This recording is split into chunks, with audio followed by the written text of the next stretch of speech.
አሃ yes ምንድነው ሁሉ ብንጥዝያ እንኳን ደስ አለ በለኝ ወንድሜ ምን ተገኘ ዝም ብለህ እንኳን ደስ አለ በለኝ እሺ እንኳን ደስ አለ እሺ አሁን ንገረኝ ደስ ይላል ያሰብኩት ተሳክቷል ዘንፎ ተቃንቷል ለጎደለ ሞልቷል ድፍርሱም ጠራ ህልሜም ተፈታ የተመኘኋት እጄ ገብታ አረጋ ሰውዬ በደስታ እንዳትፈነዳ ሰውዬ ብርክቲን እኮ ነው በእጅ ያስገባሁት ማለት ብርክቲ ሻለችኝ እኮ ነው እያልኩ ያለሁት እንዴት ማለት እንዴት በአንዴ ሐሳቧን ልትቀይር ቻለች የፈጣሪ ስራ ነው እርግጠኛ ነህ ግን ስማ መጀመሪያ ስትነግረኝ እኔም ልክ እንዳንተ ማመን አቅቶኝ ነበር እቺ ጉር ሳይሰማ መስከረም አይጠባ አይደል የሚባለው ምን ተፈጠረ እቺ ብርክቲ ነች ምን አደረገች እስቲ ገምቺ ሰው ከምትገምት ልጅ አይደለች ለነገሩ ልክ ነሽ ከካሌብሻ ጋር ፍቅረኛ ሆነችልሽ ምን ተገረምሽ እንዴት አልገረም ከካሌብ ጋር እኮ ነው ያልሽኝ እሱ ደግሞ በደስታ ጮቤ ረገጠልሽ እንዴ ቆይ ማን ነገርሽ ጆኒ ነው ነገረኝ ቆይለስ ፍቅር ወጣላት ወይስ ተስፋ ቆረጠችበት አላውቅም እኔ ግን ካሌብን ወደው አይመስለኝም ግልጽ እኮ ነው በአንዴ ለፍቅር የሚወጣላት አይመስለኝም ምናልባት ያው ይላል ለማስቀናት አስበው እኔም እንደዛ ነው ያሰብኩት ካሌብ ግን በጣም ሞኝ ነው ለምኪዱን ምንም ነገር አታርጓት ምንም ነገር አናረጋትም ተናገርሽ ኪዱን ጋር የመጣችው ጋርድ ፍለጋ ነበር እና ካንተ ጋር ተከትላ ከሄድሽ በኋላ ስለሷ ለማጣራት ሞክሬ ነበር እና ምን አገኘ እዚህ መጣችው በትልቅ ሚሽን ቆይ ምንድነው ሚሽኑ ሚሽኑ አንተ ነህ ምን ማኔ አዎ አንተ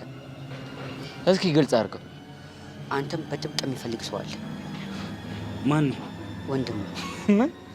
አንተ ይሶ ያማል እንዴ አንተ ያማል እንዴ አልቀለጥኩም አሁን አባቴ ነው የምትለው ሰው አባት አይደለም ከሌላ የወለዱ ወንድም አለክ ይውል ዝም በል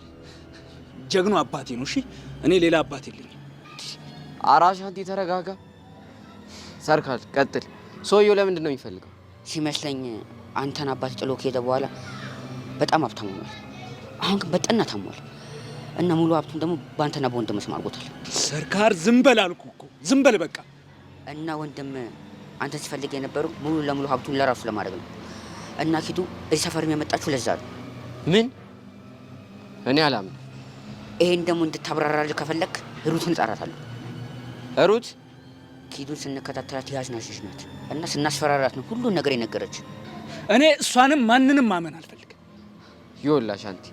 ሰርካል ቀደመን እንጂ እኛም ልንነግርህ ነበር ኪዱ ከሩት ከምትባል ሴት ጋር ትገናኛለች በቃ ጉዳዩን ለማጣራት እየሞከርን ነው እውነትን ነው አቡሽ ታው ይሁን ጎበዝ እና ልሽ ኢዮሲያ ሴቨንን እንደሚያፈቅራት ለሄቨን ነገራት ምን ጄሪ ቁርጡን ወቂው እንግዲህ እኔ እናት አንቺም ተገላገልሽ እኛም ተገላገልን እነሱም እውነቱን ተቀበሉ እናቶ ታለሽ እሺ ወለልሽ ምን አዲስ ነገር አለ በምን ዙሪያ በሰብሊ ምን ሊኖር ይችላል በሰብሊ ጉዳይ ቆይ እኔ የምለው ጆኒ እስካሁን ምንም አላለቀም ምን ሊለኝ ይችላል ሰብለን አላምናትም ከኤላ ጋር ማወራረደው ሂሳብ አለ እያለ እያሰራ ነው አሉ በደስታ ነው የምቀበለው ስንገናኝ ማን እንደሚያወራ ማልሰምካትም ልትለኝ ነው አዎ በስማት ቅር አይደኝም ግን ደግሞ ሰብለ ከቀረበችው ሰው ሁሉ ጋር የምትሳሳም አይነት ሰው አይደለችም ቆይ እኔ የምለው እና ታዲያ ምን አድርጋ ነው እንግዲህ እርሜን አውጣ ከካሌብ ጋር ፍቅር ጀመረች ምን መቼ የሁሉም ሰው ጥያቄ በአካብሮ ሳያቸው አስወርተውባቸው ነው የሚሆነው ይሄ ትክክለኛ መረጃ ነው ቆይ እንዴት ቅዳሜ ለትኩስ ኖራ በጭራሽ ከሌላ ሰው ጋር ፍቅር የመጀመሪያ ሀሳብ